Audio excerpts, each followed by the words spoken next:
Thank you very much, Yuki-san, and hello, everybody. It's great to see you all. And we'll get on for a packed agenda today for this webinar on Nikkei Asia's world-changing stories. And we're very lucky to have a selection of Nikkei Asia journalists here who are experts in their field. And we're going to cover all sorts of subjects today, from Indonesia's metals ambitions to China and the future of artificial intelligence via super apps in Southeast Asia. And today we have with us Alice French, who is the Deputy Big Story Editor based in Tokyo. Hello, Alice. Cici Zhou, who is a Hong Kong correspondent, senior business correspondent in Hong Kong for Nikkei Asia. Hi, Cici, how are you doing? And we have Awida Maulia, who is based in Jakarta and is the chief correspondent for Nikkei Asia there. Thank you for joining us, Awida. And finally, we have Tsubasa Suraga, who is based in Singapore and is one of the team of correspondents there. Welcome, Tsubasa-san. Thank you for joining us today. So a lot to get through, and I'd like to start off by perhaps just giving a little bit of a sense of the breadth of Nikkei Asia's coverage and how it taps into the big stories in Asia today, which are, of course, in the business realm, are, of course, the world's big stories as well. And so Alice and I spoke beforehand about the highlights for the section that she is the deputy editor of, the big story section, which is a section that comes out every week with a long read, often very richly illustrated on a really big topic of the time. Alice, tell us, what's your first selection and why did you choose it? Yeah, thanks, Michael. So as you said, the big story comes out every Wednesday, and it really gives us an opportunity to take a deep dive into one specific topic. The topics that we cover range from, as you said, business to tech, but also to human rights and geopolitics, and things like culture and society too. So I wanted to give an idea of, like you say, the range of topics that we can cover with this slot. I wanted to start with a story that came out actually quite recently that we did in collaboration with the Financial Times. And I really recommend everyone to go and have a look at this story for yourself, because it's very visually rich and has some really interesting sort of interactive graphics. But this story is about how Taiwan became the indispensable economy. It's from our correspondents in Taipei, Annie Cheng Ting Fang and Loli Li. And it's talking about how Taiwan has really become the manufacturing hub for the tech supply chain, not just in terms of producing cutting-edge semiconductors for things like smartphones, but also producing a wide range of really specialized tech components. So we're talking camera lenses, we're talking Bluetooth chips, and many more, printed circuit boards. And of course, at the moment, Taiwan is a very complicated place, geopolitically speaking, as the US and China tech war continues. A lot of companies are looking to try and move away from Taiwan because it's becoming a lot more risky geopolitically. But they're just finding it so difficult to do so. And the story looks in particular at Apple. 23% of Apple's suppliers are in Taiwan and 26% are in China. That's a pretty big proportion. And you know, these manufacturers are producing, as I said before, a wide range of really vital components. And although Apple and other tech companies are trying to move away, they're finding that because these components are so specialized, it's almost impossible to move production somewhere else, because if you miss out on just one tiny part of the production process of the iPhone, the whole thing goes to pot. So the story looks at how Taiwan has become so important, and also the efforts, some of which are in vain, of the tech companies in their efforts to move away as they look to decouple and de-risk from China. Thank you, Alice, and that was indeed a fascinating piece. And I do advise readers to go to the website and just search for chips, semiconductors, and you'll find a lot of great stories, including the one that Alice has spoken about there. And I do apologize if you've got some visual interference with me on the background, which I can see from here. I don't know if it's apparent to you. There seems to be some slight technical problem, so hopefully that's not too distracting. And I should also add that I would invite anyone in the audience to ask questions. The link has been circulated by the organizers. We already have some very good questions coming in, and we'll get to as many of your questions as we can later. Alice, what was the second big story that you chose? Yes, so I thought for the second example, we would move over from Taiwan and China to Japan, which is where you and I are based, Michael, and look at Toyota, the world's biggest car maker. So our Toyota, our car correspondent here in Tokyo, Sayumi Take, did a very interesting sort of profile piece on the new CEO of Toyota, Koji Sato, who took over in the beginning of April, looking at the challenges that he is inheriting as he takes on the world's biggest car maker, particularly in the realm of electric vehicles. So even though Toyota for the last 3 years straight has been the world's biggest producer of cars, it's actually one of the smallest producers of electric vehicles. Just to give you an idea of the numbers, Toyota sold 0.02 million electric vehicles in 2022, and that compares to 1.27 million by Tesla, which was the world leader in that field. And of course, you know, there's a lot more interest and also sort of pressure from both within the industry and from consumers to start moving more towards EV production, both for environmental reasons and for growth reasons. But Toyota has thus far been pretty resistant to make the change, their main reason being that they worry about the impact on their suppliers if they were suddenly to make the jump from combustion engines to EVs. And the reason I wanted to bring this story up is because we published this story back in April, and since then we've actually reported on quite an interesting update to this story. So just a few weeks ago, we reported that Toyota has now announced that it wants to start releasing cars that are powered by solid state batteries by as soon as 2027, which is, you know, only 4 or 5 years away.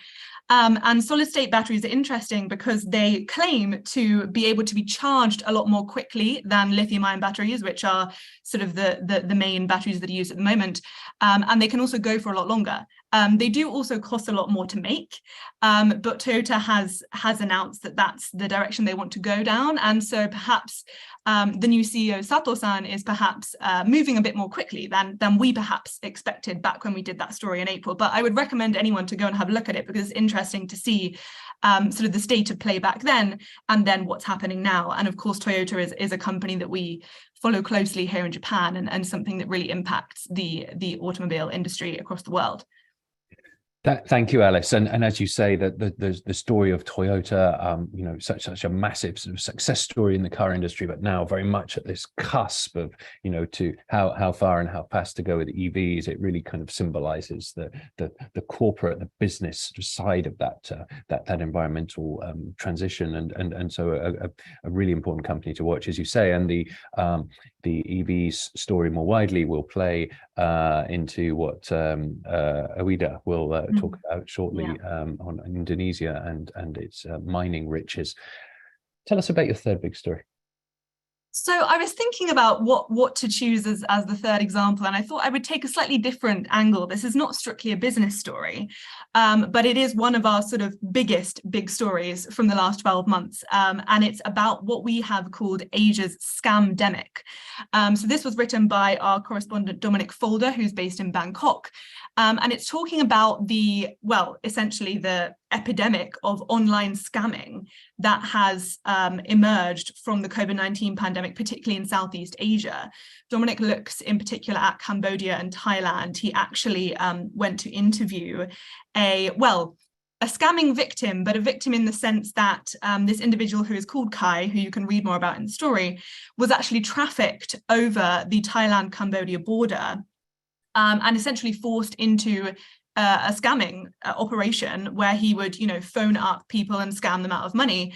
And he had, as you'll see if you read it, a very traumatic experience. And then these scammers who do get trafficked, they then find themselves trapped there because they don't have any official identification documents, passports and things like that. They find it very difficult to get out of the situation.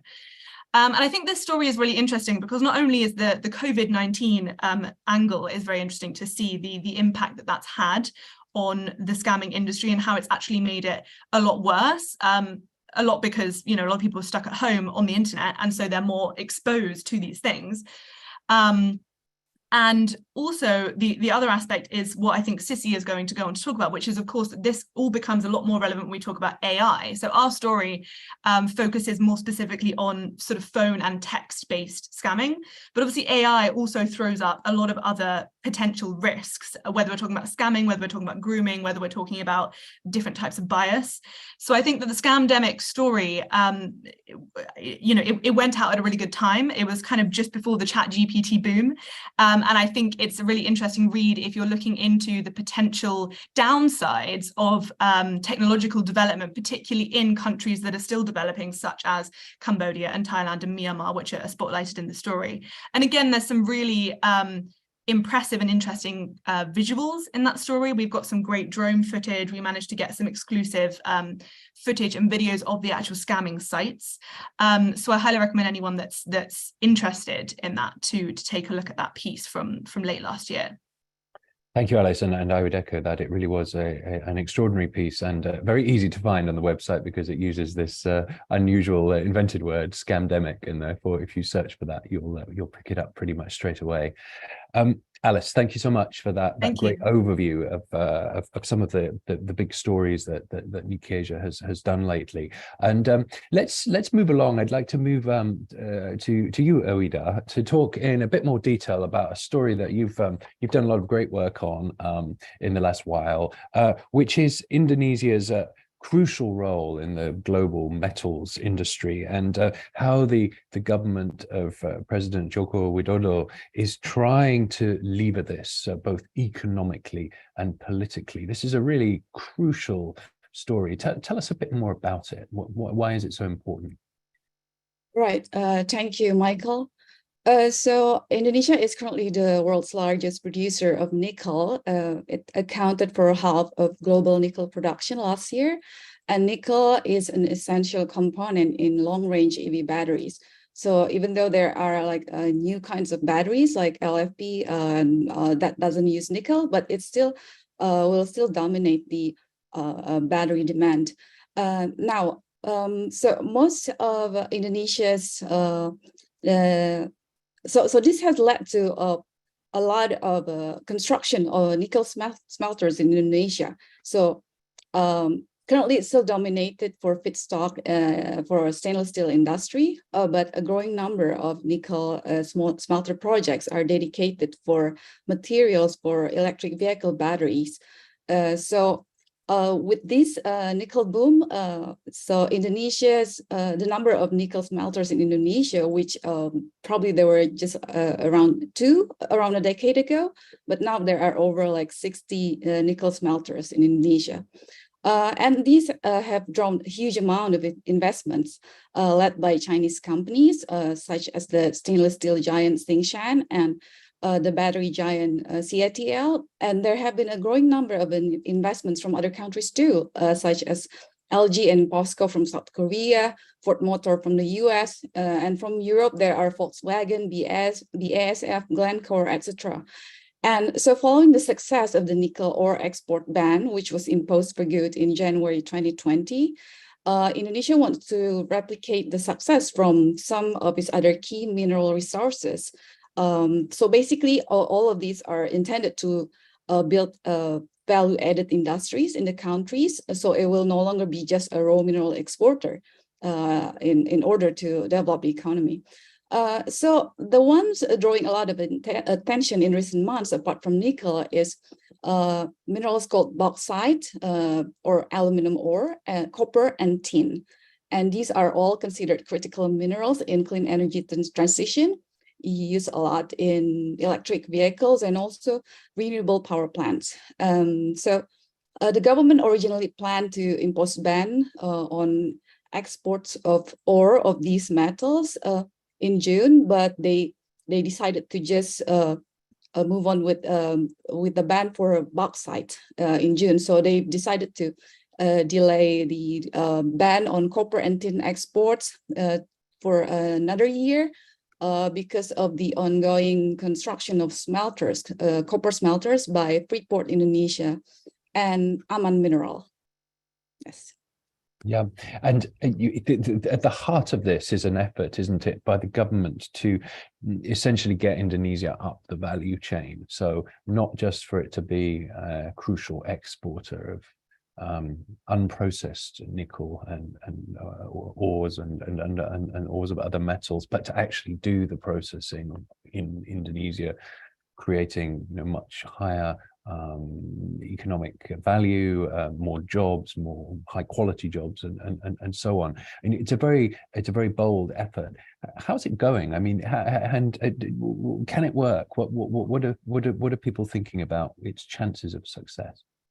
Yes. So as mentioned, as I just mentioned, with nickel, it's considered a large success because of the huge amount of investment coming in, and also the one figure that the government has, Indonesian government has always been bragging is the value of nickel related exports. So in 2019, before the ban on nickel ore export was imposed for good, Indonesia's nickel exports amounted to just $8 billion. That was in 2019. But last year, it jumped fourfold to $33 billion. So it's not, the exports are now mostly from half processed nickel, including materials for stainless steel and for electric vehicle batteries. And it is expected to keep expanding the exports figures due to growing number of battery materials that will come on stream over the next several years. And yeah, so I mean that's and also it has created a lot of jobs. I mean, like in nickel industrial complexes, like the one controlled by Tsingshan in Morowali, there are like tens of thousands of young people from all over Sulawesi Island came to that area. They got new jobs, and these industrial parks keep recruiting people. So I mean, there were concerns about like Chinese workers before, but it definitely provides a lot of new jobs. So this basically meets President Jokowi's expectations that the processing industry will give a lot of jobs, new jobs for the young people, because otherwise Indonesia will not be able to make use of its demographic dividend to escape the middle income trap. Yes. And that's really interesting, Oida. I mean, it seems to be working, at least in some respects, with nickel, as you say, but can it work for other metals that Indonesia isn't quite so dominant in supply terms? Yes, so at least for the three other metals that the government is considering, bauxite ore, it's already banned starting on June 10, and copper and tin will be banned, I think May next year. It seems like many observers, many analysts think it might not work as successfully as nickel, because for nickel, Indonesia holds 1/5 of the world's reserves for nickel, and currently it is the largest nickel producer. But for the three other metals, it doesn't have the same leverage. So it is just one of the top 5 or even top 10 producers in the world. So probably won't be as successful as the nickel processing industry so far. But at least for bauxite, I mean, there are also already some indications that some Chinese aluminum smelters are coming to Indonesia to invest in the development, in the construction of alumina refinery, which is an intermediate product from bauxite before it's being processed into aluminum. Thanks, Oida. And there's a lot more to say about Indonesia, and I hope we can come back to some more questions on that later. But I just wanted to move on for now, because we've got a lot to get through, to talk a bit about tech, which is obviously a huge subject of focus for Nikkei Asia.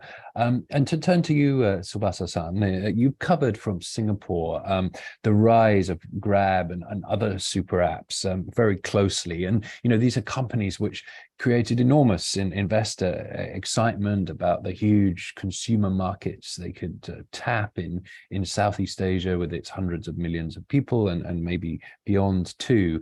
But it feels now as if we moved into a new phase where these companies are now under more pressure to start showing profits and are having to respond to that pressure. And how does it look to you? How do you see it? Yeah, thank you, Michael. You're absolutely right. They have definitely moved into a new stage. And in my view, they're going through the transition from almost like adolescence to adulthood, basically a journey to become grown up. So we're talking about Grab company Singapore and Indian companies like GoTo in Indonesia. And you could say they were some of the most popular young kids in the neighborhood. And at schools, you always have few bright students excelling at different things and growing very quickly, making many new friends. And their main talent, in this case, they both operate the ride-hailing services, which help the users in the region quite dramatically with many congested streets and unstable supply of driver. And the other one, which is the food delivery, they focus on Southeast Asia, as many of you know, the hot weather and very unstable weather, like sudden rains. And these became essential service, and very much so during the pandemic. And it also became a means for income for many workers here. And they've also provided payment methods and loans for people which had little access to financial services. But they all grew these businesses with, let's say, some very supportive families and parents. And by that, I mean investors. So many saw a very bright future in them and competed in pouring millions of dollars. And when kids see someone else doing really well, others in the neighborhood would try to imitate. And naturally, competition gets very tough. So everyone would have to study and work very hard to outperform each other. But now they are in a new phase as they grow older. The world they live in, the economic environment has completely changed with inflation and rising interest rates. So unlike the peak of their youth, they're having to go into this cruel world on their own, through their own means, and not being able to rely on parents or their investors. And they're focusing on what they're doing best. But some have also been forced to let some of their employees go. So yes, this was the same for older global tech companies like Google, Amazon in the US. But since this year, many of these American companies, their share prices have started to come back quite strongly. But in the case of these Southeast Asian companies, it hasn't been the case. They're still very young, making very big losses. They have only been around for about 10 years. So this is the very first time they're going through this tough environment. Mm. Superapps, the schoolyard years are over. I like the analogy, and it's very, very, very apt in many ways, as you say.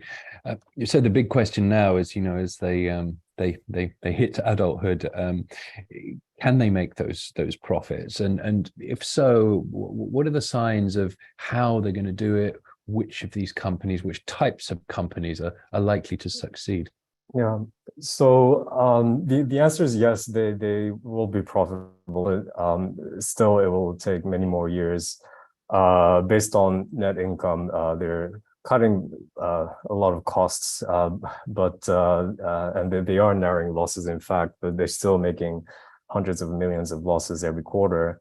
They have shut down certain parts of their businesses, streamlining operations, but because of the very rapid growth they had over the years under very unique conditions like the pandemic, investors are also taking time to readjust their expectations. So what can these companies do? There's no magic wand. They can no longer keep adding new exciting businesses, but basically focus on what they already have and do well at it. And they've been cutting promotions, for users and their drivers, and trying to get more transaction from loyal users who tend to spend a lot more on these platforms. But Grab in particular, they've just opened their banking service in Singapore, and they're planning to do that in other countries in the region. And they have said that the investment phase will continue until 2026. So it will definitely take a few more years. Some analysts and investors, they see the need for further restructuring. And in fact, just last week, Grab laid off over 1,000 employees, which was about 11% of their total workforce. And while the company said it was not a mean to fasten its path to profitability, but the many employees I've spoken to since then weren't quite convinced, and they also felt a bit betrayed because the management only last year had said that there will be no need to take any mass layoffs. So according to the staffs, the layoff was done quite broadly across all markets and most functions, from research to product development to engineers and analytics. So at the moment, the outlook is still quite uncertain. After the announcement on the layoffs, Grab has held a few town hall meetings with all the staffs online. And understandably, the big question was whether they should expect additional rounds of layoffs. But they said there won't be one in such scale, at least. But there's also a caveat saying they cannot guarantee, because small restructuring has been happening over the past few years. So at the moment, everyone is still even the staffs are quite uncertain what is going to happen now. And let's sort of raise our sights and look a little bit more to the future. That clearly, I mean, these companies are trying to tap into something that is unquestionably there, which is the huge demand for the delivery of consumer products and services in Southeast Asia. And there are all kinds of reasons for that, to do with growing wealth in many countries, to do with geography, and for example, in Indonesia, the rise of telemedicine is a really interesting story, which is partly related to the fact that it's such a big and spread out country. What are the new generation of innovators doing, and what do you see that's exciting in terms of the new products and services that super app type companies are trying to tap into? So even since the pandemic, the growth has slowed down a bit.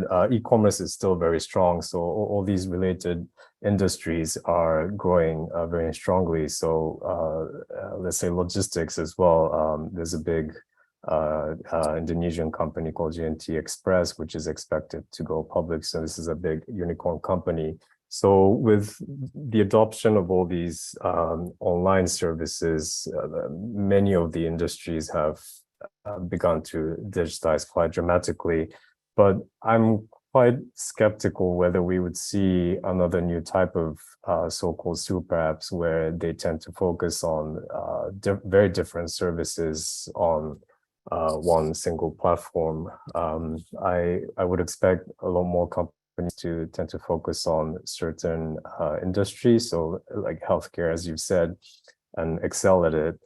And I also feel like the super app was also a bit of a product of when all the economic conditions were quite good. These companies, they really modeled after a lot of the Chinese companies like Alibaba and Tencent. Sissy might be able to comment more on it later, but even these companies I see in this current condition, they are streamlining operations. They've been dividing up their group companies in each sector, so from e-commerce to cloud. And I don't know if there'll be a new company that would try to do all these things all on one platform. Well, thank you very much, Tsubasa-san, and we rely on you to chart the story of super apps going into middle age and beyond from now. And thank you also for giving a very nice lead in to Sissy. And Sissy, thank you very much for waiting so patiently. Your obviously covering very closely the world of China tech, among other responsibilities, and particularly recently artificial intelligence. And you've looked pretty deeply into the world of AI in China and done some really interesting pieces, particularly on generative AI products that Chinese companies are developing, which you've written about in a very lively way. What have you found in terms of, I mean, obviously there's lots of attention to ChatGPT and other products that have come out of the US, but what are your findings about the kind of products that are being produced by Chinese companies? How good are they? Where do you think they're going to end up? Okay, thank you, Michael. Can you hear me? Yes, very well. Okay. So since ChatGPT went viral, the Chinese tech companies, they have been stunned by the chatbot, and then they are working very hard to catch up with their American counterparts. Because ChatGPT is based on the large language model, which is called GPT. Now, dozens of Chinese companies have announced their plans to create their own versions of large language models. And some of those, they are really newcomers, and some of them, they are just entrepreneurs who have not had any pre-existing experience with AI at all, and then they just jumped on the bandwagon too. But for those tech, some of those tech giants like Alibaba, Baidu, Huawei, etc., and they had been working on those models for years. But before ChatGPT, nobody was interested in large language models because people have no idea of what that is, and they have no idea what this can do, and until ChatGPT comes out. So ChatGPT is like a perfect product showing what generative AI can do. And also, and then it's a perfect product which is particularly based on a foundation model or large language model. So the general public can understand what a generative AI product is like through ChatGPT. And I think most of you know that training a large language model has a quite high bar, which means not every company can do that. And also it is very expensive. And the consensus is that only a handful of companies will finally succeed in the large language model war. And one of the most important reasons is that the answers of ChatGPT is unpredictable. So there's no way for China to allow it to exist in China. But China needs to have its own equivalent of ChatGPT because the country is promoting a digital economy. So whichever Chinese company develops an equivalent that is the closest to ChatGPT, the company or that institution will have a bigger chance to dominate the Chinese market. Another big driver for developing those foundation models is the cloud service, because the logic is, all those big tech companies, they have cloud businesses, right? So the logic is that those big companies, they have foundation models in their cloud service, and then smaller companies can fine-tune those foundation models and then create a more targeted vertical model for their targeted market. But on condition that you have to buy those big tech companies' cloud service, like a combo. And that was for the big tech companies. And but for the majority of the investors and the relatively smaller companies, they are now more focused on industrial verticals or the applications of the foundation models, because that will create a revenue more quickly. And examples include, using AI to generate photos or videos for marketing purpose. And I mean, this is fascinating. How do you see it playing out? How do you see both the company research progressing, but also, as you point out, regulation, which is a very important part of this? And as you said, there is this tension that the government wants to promote the technology as part of the digital economy, but on the other hand, it does want to maintain some control over it. Yes, that's right. That is a very good question. So I think there are quite a few potential opportunities with the Chinese companies, first of all, because, the US companies are very good at doing stuff from 0 to 1. But Chinese companies, they are very good at doing stuff from 1 to 100. So you can see that, all those big Chinese tech companies, maybe they have only a few, breakthroughs in research, but they are very good at product development and user experience. Tencent is a typical example. So in that sense, as long as there is good innovation in the US, Chinese companies can learn quickly, and then they will develop good applications, maybe even better than, their US counterparts. And as you also mentioned, regulation, and I want to talk about regulation a little bit too, because I know all eyes are on Chinese AI regulation. So, China has proposed a set of draft measures in April to regulate generative AI. And then the measure said that the AI generated content in the country needs to reflect socialist value. And that means, companies, when they train large language models, they have to impose heavy censorship, which will be a very difficult job for those Chinese companies, because the data sets is massive. And if you don't have massive data sets, you cannot train a good large language model, right? And also, that is about the draft measures. And also, early this month, China said that they're gonna introduce a draft AI law this year. And until now, we have not seen any details of that plan of legislation. And we don't know how it will look like, but we will see later this year. Thanks, Sissy. And that taps into a question which has come in from a member of the audience. To what extent are China's internet censorship regulations impacting the development of AI due to data accessibility limitations? From what you're saying, it's still not quite clear because we haven't seen the full content of the regulations, right? Yes, I think I think that is a very good question from the audience, and thanks for the question. I can elaborate a bit more on this. I think first of all, I think it depends. Because as I mentioned, those Chinese tech, some of the Chinese tech companies, they are targeting verticals, right? And for some of those vertical applications, this is how they do this. Those Chinese tech companies, they generate, so they obtain data from smaller companies, but those kind of data is not publicly available. And then they are making a product for those smaller companies, but only for those smaller companies to target their own market, which the general public cannot access either. So for that kind of purpose, because they are only targeting the domestic market, right? So for that part, I don't think there will be huge impact. But on the other hand, which means for the general consumer targeted companies, there might be problems. As I mentioned, the China CAC has introduced the draft measures to regulate generative AI, right?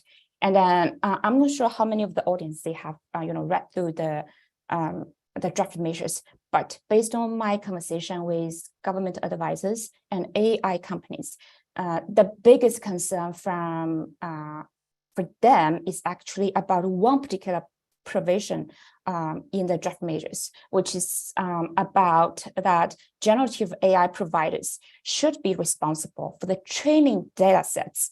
That is to say, companies might be punished if the regulators are not happy with the answers of their chatbots. And I mean, as a company, I would feel this is like unacceptable, because how can you do this? Because you need massive data sets, to train the model. For example, I think like basically every tech company would use Wikipedia, right? So that is a natural resource for training data. But how can companies ensure that all the text in Wikipedia is legal? I mean, here, legal with a quotation mark. I mean, in the context of the Chinese culture, because there's so many, sensitive words and topics in the country. So for that aspect, there's still no definite answer to that is high. And I think the Chinese companies are still trying to figure this out. And I was at a seminar a few weeks ago with all those Chinese tech companies. And then one Chinese, one representative from one company said, proposed, half joking, about how to solve this problem. He said, oh, maybe we need to invent another AI tool to censor those data sets and to see which is, which data set, which keyword or data set is in violation with the drafted measure. Of course, that was half joking. But what other companies are doing now is, as I heard, that they are only providing the foundation model services to businesses. In that case, even if some of the answers are not in line with the socialist value, the spreading of the results will be limited, which means it will not be overwhelming on social media and cause a big problem. And that is why none of the big tech companies is opening their chatbots to the general public, and only by invitation to try to use it. Thank you, Sissy. Lots of questions flowing in from the audience on AI and lots of other issues, which is fantastic. And thank you. We'll try to get to as many of them as possible in the next 20 minutes or so. There's one which perhaps, Sissy, you could give a brief answer to first, and then there will be others on the call who will have interesting perspectives on it as well, I think, which is how do you see the polarization of China and the idea of China versus the West economically and politically, and the idea of decoupling between the two, and how will this impact the R&D landscape? In other words, is decoupling happening? Is it desirable? Is it even possible? Yeah, I think the decoupling has been happening in the past few years, particularly in the tech area. And of course, there will be an impact on talents first. Years ago, US-based Chinese scientists, particularly if they are China-born, they would visit, but they, studied in the US and they worked for US institutions or US, particularly, universities, right? They would visit China and communicate with Chinese scientists frequently, particularly in the AI sector. But now, the US scientists, particularly those with Chinese blood, who are working on top-notch tech sector, they are very cautious about communicating with Chinese counterparts. And actually, China is doing the same. We can see that China has introduced this anti-spy law, which has nerved a lot of people, including those academics. And I think that will definitely impact China's and as well as the US R&D as well. And for instance, because definitely you need to collaborate and communicate.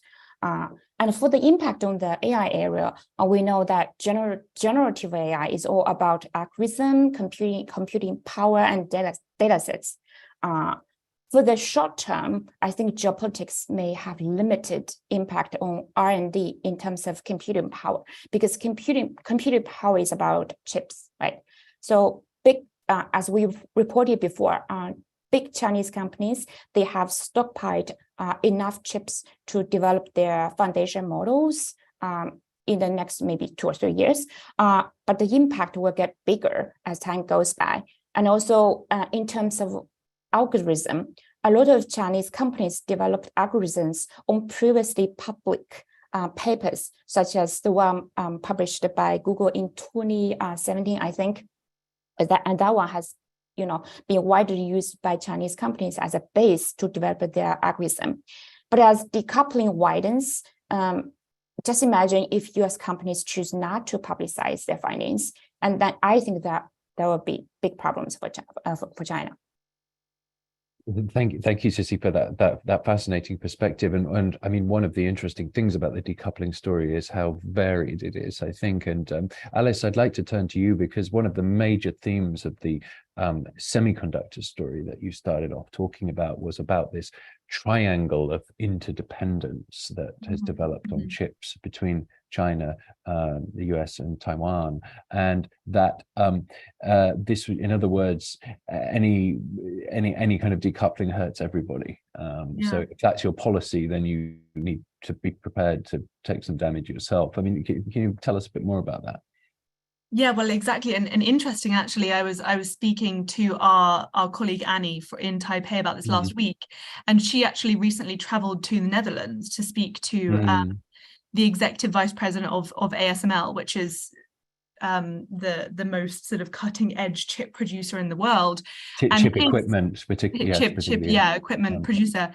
And his headline quote was that he just thinks that decoupling is impossible. Like as much as you want to do it from a geopolitical perspective, and as much as hot as the US-China tech war gets, practically it's just not realistic. And as you say, Michael, this is something that we've covered for over a year now on the Big Story desk.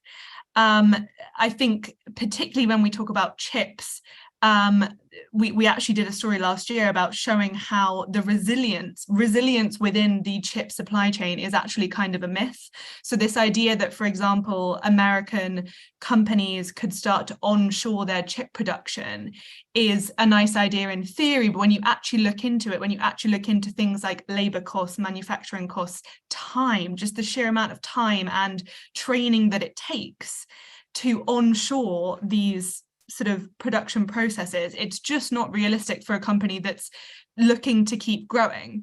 And yeah, the level of dependence of these huge tech companies, whether we're talking about Apple, whether we're talking about Foxconn, you know, they depend so heavily on not only mainland China but Taiwan, which of course is another big flashpoint, that yeah, all of this talk of decoupling is now, as I mentioned earlier, moving more towards a slightly more, not neutral, but a slightly less extreme version of de-risking, which is also what the G7 started talking about this year, is that perhaps decoupling is not possible, but perhaps there are other ways to de-risk without completely detaching yourself from doing business in China and Taiwan. And we'll see how that plays out for the rest of the year. I think de-risking will start to become an even hotter word than decoupling, perhaps going forwards. And maybe somebody will actually define what it means. Well, exactly. Yeah, and I mean, one sort of interesting theme, I think of a lot of conversations, including today, about economic development is the sort of price of growth. And this is something I'd like to turn to you on with regards to Indonesia, Oida, because several of the questions in relation to mining in Indonesia have picked up on the environmental point. You know, for example, Tom Dorr asks, what are the environmental implications of the construction and production of nickel?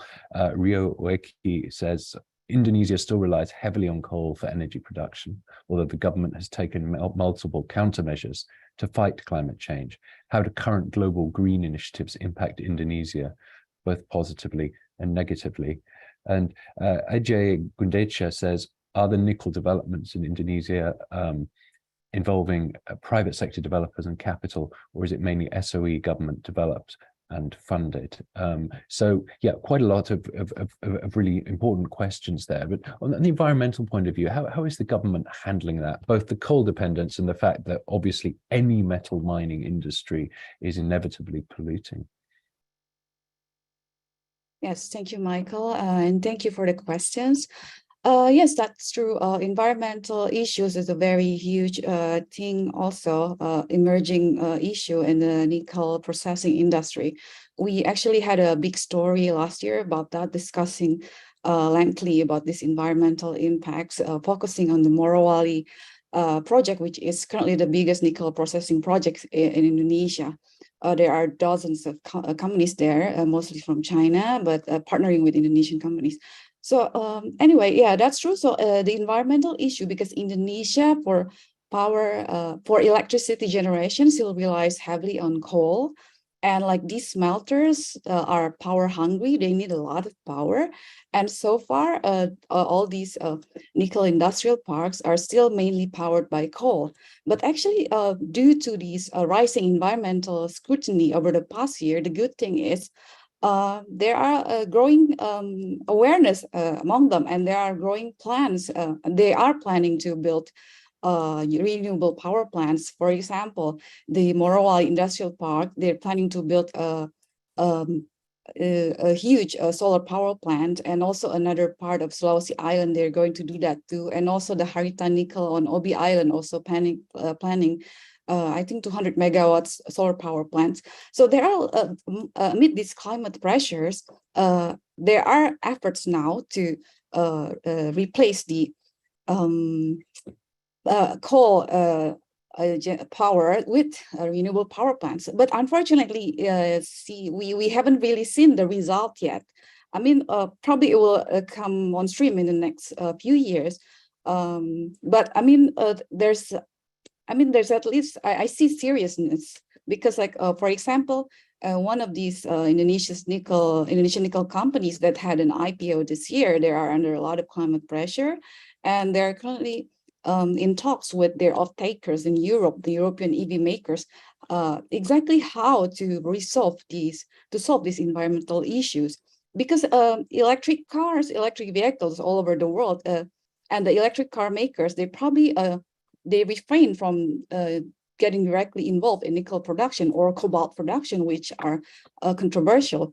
But they still use those nickel, and like the problem is like the so-called class 1 nickel, the higher grade nickel used for batteries, which probably not as pollutive as Indonesia's low-grade nickel. The class 1 nickel from Canada, New Caledonia, and also Russia, the reserves are getting depleted. So the world has to rely on Indonesia's nickel, unfortunately. So yeah, and there are awareness of that, and there are efforts to address those issues. So let's see in the next few years. Let's scrutinize the industry again to make sure that they're walking the talk. And also to answer some of the questions. I think one of the questions touched on the amount of investment needed. Yes, yeah. So it's very capital intensive. So for example, a nickel smelter project to produce a battery material called MHP, which is a mixture of nickel and cobalt. It at least needs $1 billion. So that's why Indonesian companies can't do this alone, and Chinese companies are very interested, and that's why there's a lot of China investment in that. And to answer another question, most of these investments are made actually by the private sector, private companies, Indonesia, and most of them from China. Just like a few state-owned Indonesian companies are involved in this project. And also like the IPOs, Indonesia's biggest IPOs this year, the two largest are by privately owned nickel companies, the Harita Nickel and Merdeka Battery Materials. Both of them are partnering with China. And back to the environmental aspect, I think with Ford Motor coming in and some European car makers also coming in, there are some expectations from industry players or analysts to improve the environmental practices in this nickel smelter, in this nickel smelters industry. So I think I've answered all the questions, hopefully. Yes, no, thank you. That was a very good tour of a number of questions. Thank you, Oida. And of course, as you indicated, I mean, that there are two angles to that environmental story. There's the effect on the planet, but also the fact that companies and investors also put their own pressure for ESG performance benchmarks, and this is something that will obviously play very big in the debate over environmental protections as the industry expands. Now, we only have a few minutes left. I'm just going to come to a couple more questions, but I just wanted to flag a question I'd like to close with, which is an interesting one, just to give you all a few minutes to think about it, which is from Lyric Hale. And the question is, what is the Asia story that you think is not getting enough attention? So I'll come back to you all in a few minutes. on that one once you've had a chance to think about it. And in the meantime, Subasa-san, I'd like to come back to you because there's an interesting question about super apps here from the audience. And the question is, do you see Grab going down the same path as Uber? Their monopolization attracts regulations, and as a result, the industry is worse off. Or what's different in the Asian market compared to the US and Europe? So in terms of the regulation on the monopoly, there was a big argument when Grab acquired Uber's Southeast Asian business. There were a few governments apart from Singapore as well. I think Philippines, they kind of scrutinized the deal quite heavily. It got cleared out. That was already 5 years ago. But I think the most important regulation now is the protection on the gig workers, which Singapore has become the first country to, in Southeast Asia at least, to sort of ask these performers to better protect the gig workers with the pension system on par with full-time employees here. These people have very unstable jobs. They make a lot less than full-time employees, and some of them don't have full insurance as well. So Singapore, they're still sort of sorting out the details at the moment. But there was a big fear from the platformers that they might have to end up treating all these gig workers as employees. But in the meantime, at the moment at least, the government said they won't be asking them to treat them as full-time employees. They see the benefit of these tech services for the workers themselves as well. But we will see. I think there'll be more governments in the region sort of looking at Singapore as Singapore's regulation as an example, and might come up with their own rules. Certainly in the US and California, the Uber was asked to, all these platformers was asked to treat the gig workers as employees. So maybe not in a similar scale, but there are definitely some movements in this area too, which might become a challenge for the business in the long term. Thanks, Subasa-san. And yes, we're in the last 3 minutes now, so I'm going to have to round this off with this question that I posed. And very briefly, I mean, there are so many stories out there that we try to cover. We don't always have time. We don't always see things as far ahead as we might. And I wondered what you all thought about the answer to this question posed by a member of the audience of what's the most important story in Asia that's not being covered, or an important story that's not being covered enough. Alice. Yes, if we have time. I mean, I'm really interested to hear Sissy's answer to this actually, but I think that, at least from the business perspective, I can see gender being discussed a lot more going forwards, particularly as we see, I think someone actually asked a question earlier about labour and skilled labour and the way that gender plays into that. And we actually just released a story on our website about how women will be the key to solving Japan's labour problem. And I can really see that becoming even more important as the year goes on. So that's something I've got my eye on. Absolutely, and something you cover very intensively yourself. Right. So yes, this is a very important and increasingly important aspect of Nikkei Asia coverage, as you point out, Alice. Thank you. Oida, what's your thoughts? An Asian story that is not getting enough attention. So I think basically energy transition. That's also my interest lately. Well, especially the divide in perception between West and East on how the energy transition has to be done. Because I mean, it seems like for people in developing economies in Asia, the West perception of transition to clean energy is kind of black and white. So, for example, is it transitioning or greenwashing? So, I mean, those kind of things need to be explored more and need to garner more people's attention, because in some Southeast Asian governments, for example, they've been calling for what they call just energy transition, to make sure that their economy can still grow, to pursue the many decades of them being left behind in the development versus the developed nations. Thank you. Thank you, Oida. Tsubasa-san.